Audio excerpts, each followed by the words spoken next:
Hello बच्चों, let's read this question.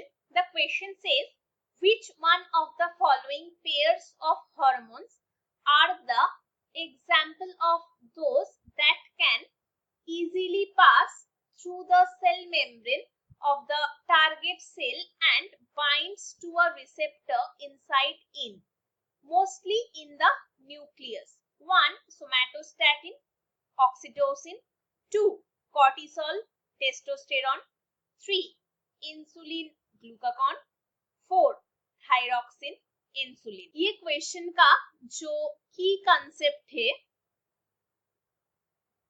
वो ये है कि हमें जानना है उस रिसेप्टर के बारे में जहां पर हार्मोन्स जाके बाइंड करते हैं inside the cell. So this type of receptors are known as the intracellular receptor. Intracellular receptor. और ये इंट्रासेल्युलर रिसेप्टर में आके बाइंड होते हैं स्टेरॉइड हार्मोन्स. Steroid hormones. ये जो स्टेरॉइड हार्मोन होते हैं वो क्या करते हैं, पहले सेल मेम्ब्रेन को पास करके इजीली सेल के अंदर साइटोप्लाज्म में घुस सकते हैं, फिर साइटोप्लाज्म में से वो न्यूक्लियस के अंदर चले जाते हैं और डीएनए में उसका एक स्पेसिफिक हार्मोन बाइंडिंग रीजन है वहां पर जाके बैठता है और पूरा सेलुलर जो मैकेनिज्म है उसको कंट्रोल करते हैं. अभी हमें ये भी जानना है यहाँ पर ऑप्शन में जितने सारे हार्मोन्स दिया गया है वो पेप्टाइड हार्मोन है या फिर steroid hormone. Peptide hormone means जो हार्मोन्स वाटर सॉल्युबल होते हैं और अमीनो एसिड से बनते हैं, और स्टेरॉइड हार्मोन अलग है जो लिपिड बेस्ड हार्मोन है और लिपिड में ही सॉल्युबल हो सकता है. तो फर्स्ट हम जिस हार्मोन के बारे में बात करेंगे वो है सोमैटोस्टैटिन. सोमैटोस्टैटिन. ये जो सोमैटोस्टैटिन हार्मोन है वो पैनक्रियाटिक आइलेट से रिलीज होता है, specifically from the delta sales. तो ये वाला हो गया हम लोगों का एक peptide hormone. Peptide hormone. Next हम लोग चले जाते हैं ऑक्सीटोसिन के बारे में. ऑक्सीटोसिन. ऑक्सीटोसिन भी एक पेप्टाइड हार्मोन है, तो हम लोग PH बोल के एक एब्रिविएशन यूज करेंगे पेप्टाइड हार्मोन के लिए. तो यहाँ पर हम लोग लिख सकते हैं ऑक्सीटोसिन भी पेप्टाइड हार्मोन है जो कि हमारे एंटीरियर पिट्यूटरी से रिलीज होता है.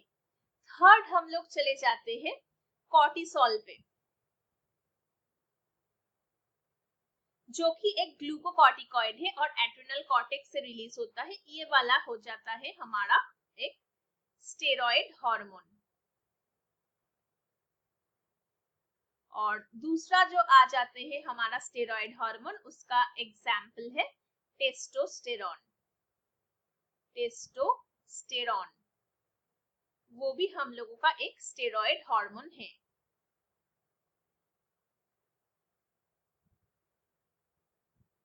हमेशा हमें ये याद रखना है जो एड्रेनल कॉर्टेक्स के हार्मोन्स है, फॉर एग्जांपल ग्लूकोकॉर्टिकॉइड जिसके अंदर कॉर्टिसोल आते हैं, मिनरलोकॉर्टिकॉइड और जो सिक्स स्टेरॉइड है जिसके अंदर टेस्टोस्टेरॉन आते हैं, वो सारे हार्मोन्स स्टेरॉइड हार्मोन्स है.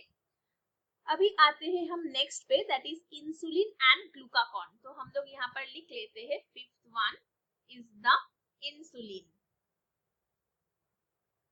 इंसुलिन भी पैनक्रियाटिक आइलेट्स के बीटा सेल से रिलीज होता है. ये एक पेप्टाइड हार्मोन है.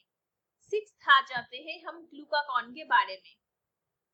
ग्लूकागॉन.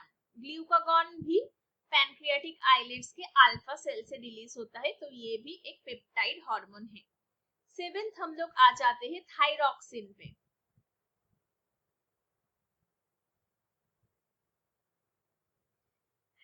ये भी हमारे हो जाते हैं पेप्टाइड हार्मोन. तो हम लोग PH लिख रहे हैं. तो हमारा आंसर क्या हो गया? आंसर हो गया option 2. So the final answer is option 2, cortisol, testosterone. Hope you understood it well. Best of luck.